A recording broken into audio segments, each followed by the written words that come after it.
This news update is brought to you by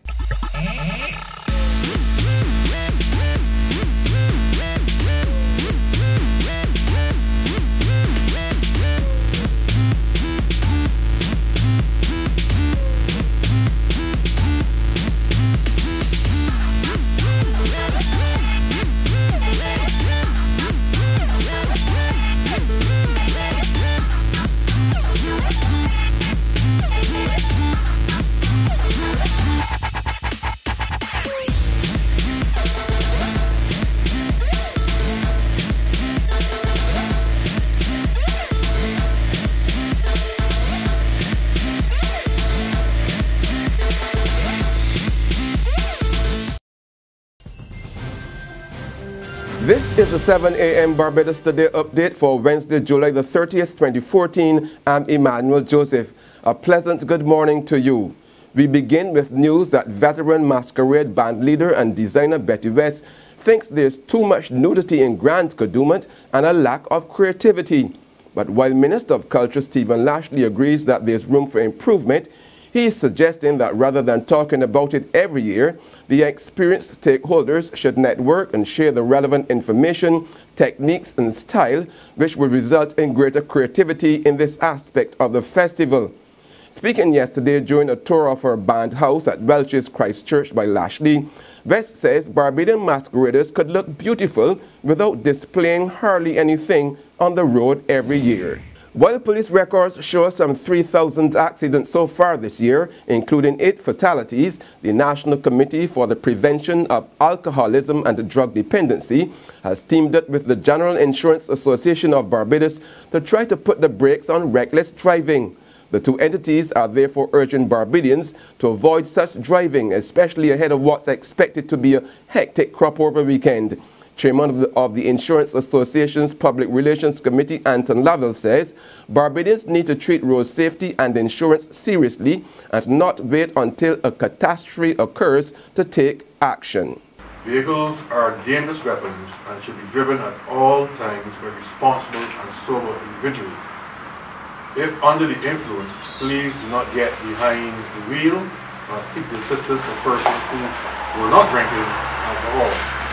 And go even further, when a car is involved, it always should be a designated driver present. Meanwhile, NCPAD's President Victor Roach says drunk driving remains a major problem and he is condemning authorities for failing to introduce breathalyzer testing. It should not be optional that at once a year we send out notice in the press saying watch your drinking and driving. It should be an all-round year campaign grounded in law by the legislation that has been called for since 1977 or thereabout, when policemen with bigger reaches and more concern for this issue than we here at the head table have pursued this matter vigorously, and we still cannot shake it. In sports now, while Barbados' Shane Brathwaite put this country on the medal standings of the Commonwealth Games in Glasgow yesterday with a bronze in the 110-meter hurdles, his colleague Kobe Breedy failed to make it to the quarterfinals in the lightweight boxing competition. Breedy lost on points to Trinidad and Tobago's Michael Alexander. There's regional and international news after this short break. Hi, I'm Red Plastic Bag. Anyone who knows me knows I don't like cold.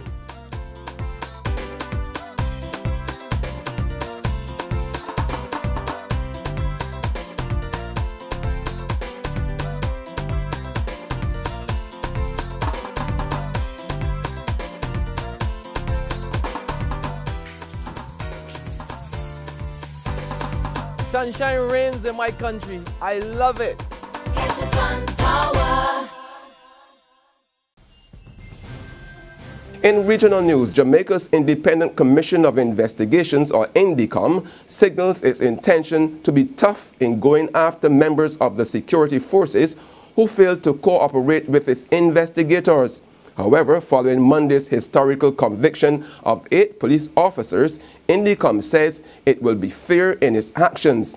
The 7 men and 1 woman, whose ranks range from constable to sergeant, were found guilty by a magistrate's court for ignoring a 2010 notice from INDECOM that require them to answer questions from investigators and provide statements about the shooting deaths of 2 men in Tradigar Park, St. Catherine. And finally, on the global front, U.S. President Barack Obama has announced new economic sanctions against Russia, saying they will make Russia's weak economy even weaker. He says the coordinated actions of the U.S. and the European Union would have an even bigger bite on Russia's economy. The aim is to increase the cost of Russia of its continued support for pro-Moscow rebels in eastern Ukraine. If Russia continues on its current path, the cost on Russia will continue to grow. And today is a reminder that the United States means what it says. And we will rally the international community in standing up for the rights and freedom of people around the world. Today, and building on the measures we announced 2 weeks ago, the United States is imposing new sanctions in key sectors of the Russian economy: energy, arms, and finance. We're blocking the exports of specific goods and technologies to the Russian energy sector. We're expanding our sanctions to more Russian banks and defense companies. And we're formally suspending credit that encourages exports to Russia and financing for economic development projects in Russia. Moscow has denied charges by the EU and the US that it's supplying heavy weapons to the rebels. That's been the 7 a.m. Barbados Today update. You can join us again at noon. But in the meantime, log on to www.barbadostoday.bb, subscribe to our e-paper and email updates, or like us on Facebook. You can also catch us on Izumi Media in bus terminals or Screenplay in supermarkets and gas stations near you to get more news and sports. I'm Emmanuel Joseph. Have a blessed day. This news update is brought to you by